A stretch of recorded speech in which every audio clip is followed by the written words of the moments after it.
రాత్రిగా పగలనగా భోజనం చేసేటప్పుడు అతను ఎంత ఆస్తిపరుడై ఉంటాడో, ఎంత ఆస్తిపరుడై ఉన్నా నా దశ దిశ పరలోకం వైపు.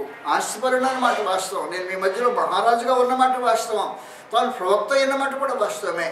కానీ తన దృష్టి దేవుడు దేనికి శిల్పియు నిర్మాణకుండా ఉన్నాడో పునాదులు గల ఆ పట్టణం వైపు ఎదురు చూస్తూ ఎప్పుడు చేరిన తేజగృహం అనే భావంతో తన జీవితాన్ని కొనసాగించిన విశేషమైన వ్యక్తి అబ్రహాం, ఇస్సాకు, యాకోబు. అందువల్ల దేవుడు వారి దేవుడు అనిపించుకోవడానికి సిగ్గుపడట్లా. నేను వారి దేవుడను అన్నాడు. అలాగూ దేవుడు నిన్ను ఎరగాల్సిన అవసరం ఉంది.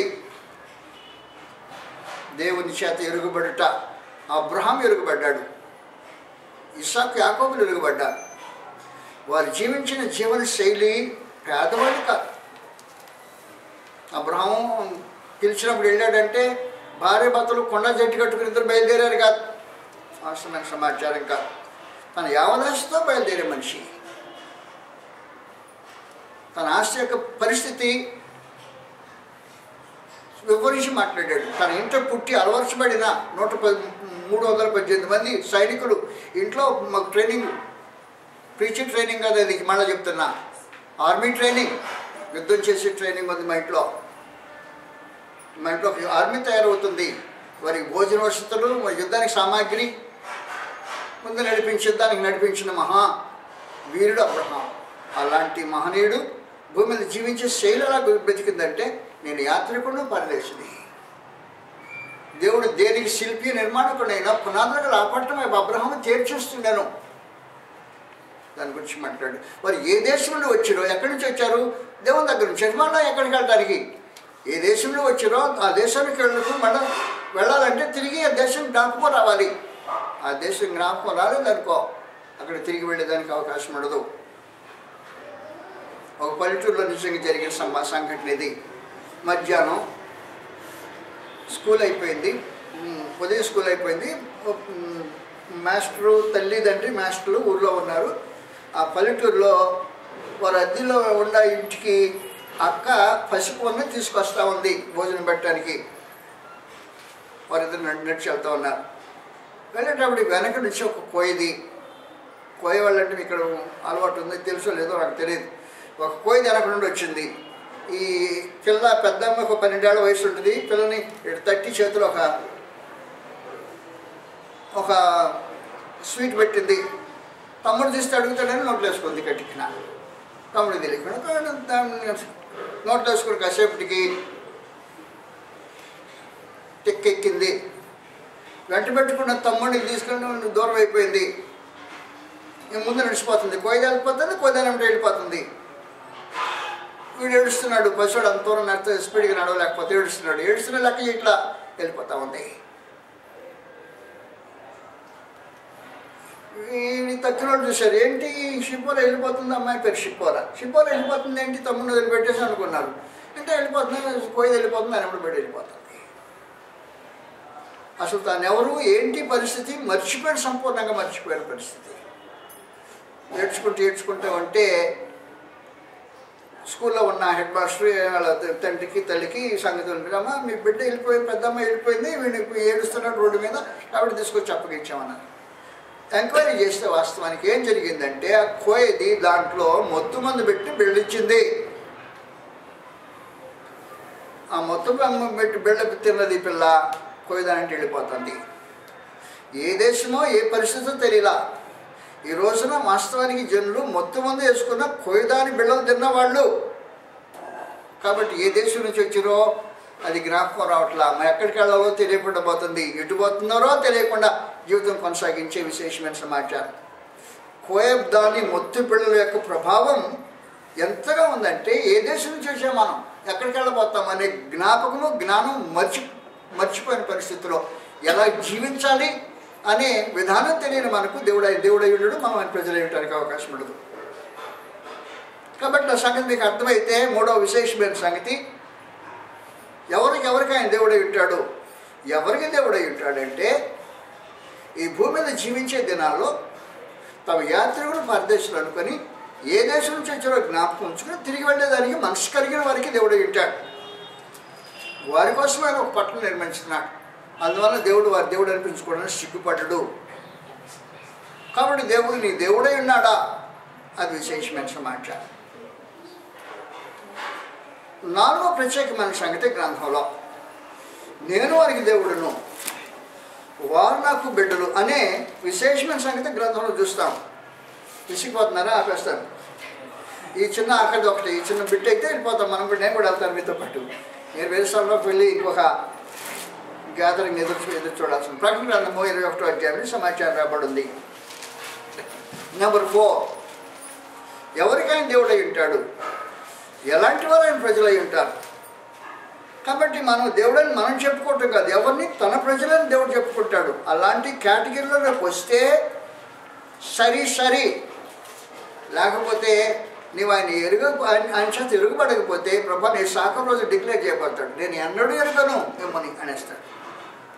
నేను ఎరగనా, మా వీధిలో వచ్చిపోతే నాకు మిమ్మల్ని ఎన్నడూ ఎరగను, అక్రమం చేసేవారు అని వెళ్ళిపోతాడు అన్నమాట. ఆ దుస్థితి ఎరగకుండా ఉండేదానికి ముందుగానే ఇప్పుడే మనుషులు జాగ్రత్త పడి దేవుని చేత ఎరుగుబడిన అనుభవం కలిగి ఉంటుంది. చాలా ప్రాముఖ్యంగా అవసరమవుతుంది. ప్రకటన గ్రంథం 21వ అధ్యాయంలో ఈ సమాచారం ప్రత్యేకించి కనబడుతుంటుంది. 4వ వచనం చదువుతాను ఊరికనే, జాగ్రత్త గుర్తుపెట్టుకోండి. ఆయన వారి కన్నుల ప్రతి భాష బిందును తుడిచివేయను, మరణము ఇక ఉండదు. మొదటి సంగతులు గతించిపోయినని సింహాసనం వచ్చిన గొప్ప స్వరము చెప్పుట వీటిని. అప్పుడు సింహాసనాసీనుడైన వాడు, ఇదిగో సమస్తమును నూతనమైనగా చేయించున్నారని చెప్పాను, మరియు ఈ మాటలు నమ్మకమును నిజమునైనవి కనుక వ్రాయమని ఆయన నాతో చెప్తున్నాడు. మరియు ఆయన నాతో ఇట్లనెను, సమాప్తమైనవి, నేను అల్ఫాయు ఒమేగయు అనగా ఆది అంతమై ఉన్నాను. దప్పికొన్నవని జీవజలముల బుగ్గలోని జలములను నేను ఉచితంగా అనుగ్రహించదను. అసలు సంగతి వచ్చింది. 7వ వచనం, జయించువాడు వీటిని స్వతంత్రించుకొనును, నేను అతనికి తండ్రి అయ్యుందును, అతడు నాకు కుమారుడు. ఎంత బాంధవ్యం, ఎంత దగ్గర సంబంధం. మామూలుగా జనరల్గా మధ్యలో మిర్యాలు జరిగినట్టు కాదు. నేను అతనికి తండ్రి అయ్యుందును, అతడు నాకు కుమారుడు అయ్యుండును. ఏం చేస్తే జయించువాడు అని విశేషమైన సంగతి. క్రైస్తవుడు జయ జీవితానికి అలవాటు పడాల్సిన అవసరం ఉంది. వచ్చే ప్రతి విధమైన శోధన దేవుని చిత్తాన్ని అనుసరించిపోయే నీకు దాని నుంచి తప్పించడానికి కలిగే శోధన, దేవుని మార్గం నుంచి తప్పించడానికి శోధనలు కలుగుతుంటాయి.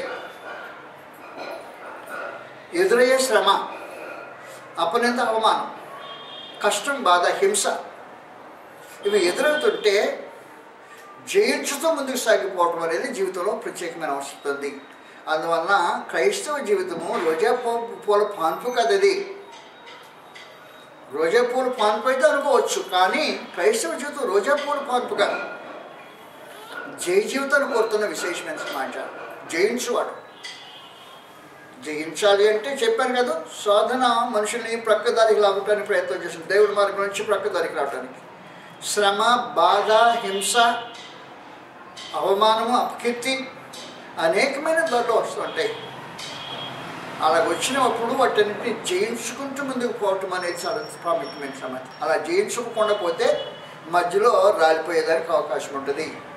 అందువల్ల జయించుకుంటూ పోతుండే వాడికి నేను దేవుడిని ఏంటో, నాకు తండ్రి, నా తండ్రి నా కుమారుడు ఏంటో, నేను అతనికి తండ్రి ఉంటాను. మా ఇద్దరికి బాంధవ్యం ఉంది, తండ్రి బిడ్డలకు బాంధవ్యం ఉందని ప్రత్యేకించి అటగా తెలియజేశాడు. అందువలన జయ జీవితము అనేది క్రైస్తవులకు చాలా ప్రాముఖ్యంగా అవసరమైన జీవితం. బస్ శోధించబడ్డాను బ్రదర్, శోధనలు వస్తాయి. శోధన రాకపోతే క్రైస్తవుడు కాదు. శ్రమ జీవితం అనుభవించిన వాడు క్రైస్తవుడు కాదు. హింస, అపకీర్తి, అవమానం కలగకుండా వాడు క్రైస్తవుడు కాదు. ఇవి కలిగి వస్తూ ఉంటే వాటిని జయించుకుంటూ ముందుకు సాగిపోయే ఒక విశేషమైన జీవన శైలిని కలిగిన వారికి వచ్చి నేను వారికి తండ్రి అయి ఉంటాను, అతడు నాకు కుమారుడు అయి ఉంటాడు అని చెప్పేసి. అలాంటి బాంధవ్యము ప్రత్యేకమైన బాంధవ్యం. ఆ బాంధవ్యంతో దేవుడిని ఎరుగునా. నువ్వు దేవుని ఎరిగితే వేరే సమాచారం, ఎరిగినని చెప్పుకుంటే వేరే సంగతి. కానీ దేవుడిని ఎరుగునా, దేవుడిని ఎరుగునంటే మొట్టమొదటి ఎలా ఎవరిని ఎరుగుతుంటాడంటే ఆయన కొత్త నిబంధనలో ప్రవేశించిన మనుషులను తన నిబంధన సంబంధులు ఎరుగుతుంటారు. నిబంధన సంబంధులు అంటే ఒక 1,00,000 మంది పురుషులను కానీ పెట్టేసి భార్యనమ్మ నీ భర్త ఎక్కడున్నాడు కనిపెట్టుకోబట్టి కనపడుతుందా లేదా? గ్యారంటీగా కనపడుతుంది. తన భర్త ఎవరో తనకు తెలుస్తుంది, ఎరుగుతుంది. అది విశేషమైన తన ప్రత్యేకంగా నిబంధన చేసుకున్న బాంధవ్యం అది. ఆ నిబంధన బాంధవ్యం లాంటిది క్రొత్త నిబంధన సంబంధమైన పరలోకమందుడు తెలియజేశాడు. కాబట్టి క్రొత్త నిబంధనలోని ప్రవేశించిన వారికి దేవునికి బిడ్డలకు ఎలాంటి సంబంధం ఉంటుంది, ప్రజలకు ఎలాంటి సంబంధం ఉంటుంది, భార్య భర్తలకు ఉండే బాంధవ్యం ఎలాంటి పవిత్రమైన నిష్కళంకమైన బాంధవ్యం, అలాంటి బాంధవ్యం ఉంటుంది. క్రొత్త నిబంధనలోకి వస్తే దేవుడిని ఎరుగును. 2, క్రొత్త నిబంధనలోకి వచ్చిన తర్వాత లోకంతో పాపంతో ముడిపెట్టుకోకుండా ప్రత్యేకించి పాపరహితమైన పరిశుద్ధమైన జీవితం కొనసాగించడానికి లోకానికి భిన్నమైన జీవిత విధానం కొనసాగించితే నేను వారి మధ్య నివసిస్తాను, నేను వారికి దేవుడిని ఏంటాను, వారు నాకు ప్రజలు ఏంటానని చెప్పాడు. అందువల్ల మనుషులు ప్రత్యేకించి లోకంలో నువ్వు ఎక్కడున్నా దేవుని మందిరంగా కట్టబడాల్సిన అవసరం ఉంది. దేవుని మందిరం దేవుడు నివాసం చేస్తాడు. దేవుని మందిరం అనేది ప్రత్యేకించి క్రీస్తు సంఘానికి వచ్చిన సమాచారం. కాబట్టి దేవుని చేత ఎరగబడాలంటే క్రీస్తు శరీరమైన సంఘంలో మనుషులు కట్టబడాల్సిన అవసరం ఉంటుంది. అలాగ కట్టబడిన మనుషులు జీవన విధానం ఎలా ఉండాలో అబ్రహాం ఇస్సాకు యాకోబులాగా మహాధనవంతుడు, విశేషమైన వ్యక్తి, గుడారములో నివసించుతూ అన్యుల దేశంలో ఉన్నట్టు పరదేశం పరవాసి ఉన్నాడు. దేనికంటే అబ్రహాం అడిగా నన్ను పిలిచినప్పుడు నాకు ఒక దేశం ఇస్తానని చెప్పావు కదా, ఆ దేశమే అన్నాడు. అంతే. పరమ దేవుడు అన్నాడు, ఇదిగో నువ్వు చూసిన 25 సంవత్సరాలు నడిచేవే భూభాగం అంతా, అది నీకు నికర్లకి ఇస్తానంటేను. అబ్రహాం అంటున్నాడు, నాకు తిరిగి వచ్చాను 25 సంవత్సరాలు కాళ్ళు పడి నా జనులని అందరూ తిరిగి వచ్చాను, కానీ నాకు ఇస్తానని చెప్పావు చూసావు అప్పుడు పిలిచినప్పుడు, అది నాకు కనపడుతుంది, అది ఇచ్చేయమన్నాడు. అంతే. ఏది ఇచ్చేయి? నాకు కనపడుతుంది ఇచ్చేయి. నేను కింద కనపడుతుంది, ఇది నాకు కనపడట్లేదు, అది కనపడుతుంది, అది దాన్ని ఇచ్చేయమని చెప్పని కోరితే పరమందుడు నేను నీకు దేవుడు ప్రజీవని ఇస్తాడు.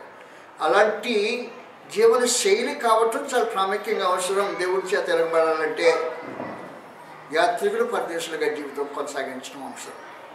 అలా యాత్రికులు పరదేశులుగా కొనసాగించే జీవన శైలిలో ఎదురయ్యే ప్రతి విధమైన శోధన, కష్టము, బాధ, దైవని నుంచి తొలగించడానికి వినబడే అనేక రకాలైన బోధలు మార్గం నుంచి తొలగించడానికి వినబడిచే ఈ బోధలన్నింటిలో నుంచి జీవితం జయించుకుంటూ ముందుకు సాగిపోతే నేను నీకు తండ్రిని ఉంటాను, నాకు కుమారుడు ఉంటావని విశేషమైన భావన తెలియజేశాడు పరమదేవుడు.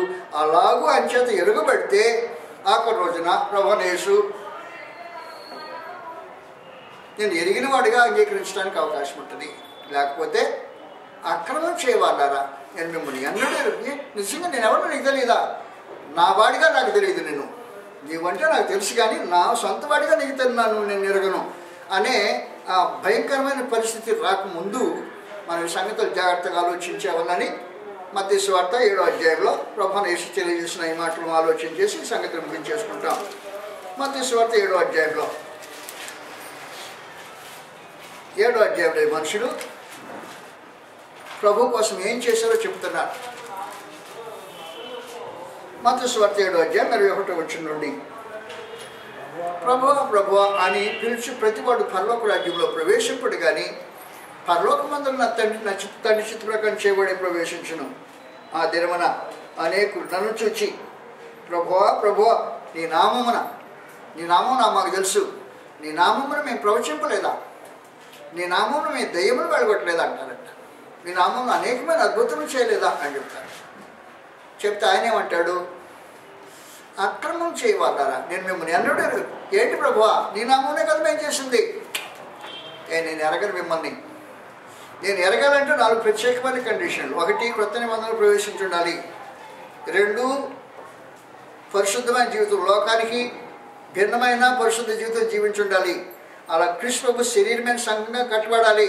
3 ప్రత్యేకమైన సంగతి. అలా కట్టబడేటప్పుడు నీ జీవన శైలి అబ్రహాంలాగా ఇస్సాకు యాకోబులాగా యాత్రికులు పరదేశులు అయినట్టు దానికోసం పరలోకంలో పట్టణం సిద్ధపరుస్తున్నానని దానికోసం మీరు ఎదురు చూస్తూ జీవితం కొనసాగించాలి. అలా కొనసాగించే కార్యక్రమంలో ఎదురయ్యే ప్రతి విధమైన శోధనను, కష్టాన్ని, బాధను ఆ బుద్ధ బోధను జయించుకుంటూ ముందుకు సాగితే నేను మీకు దేవుడు, మీరు నాకు ప్రజలై ఉంటారు అనే ఆ బాంధవ్యంతో ప్రభానేసి మాట్లాడుతున్నాడు.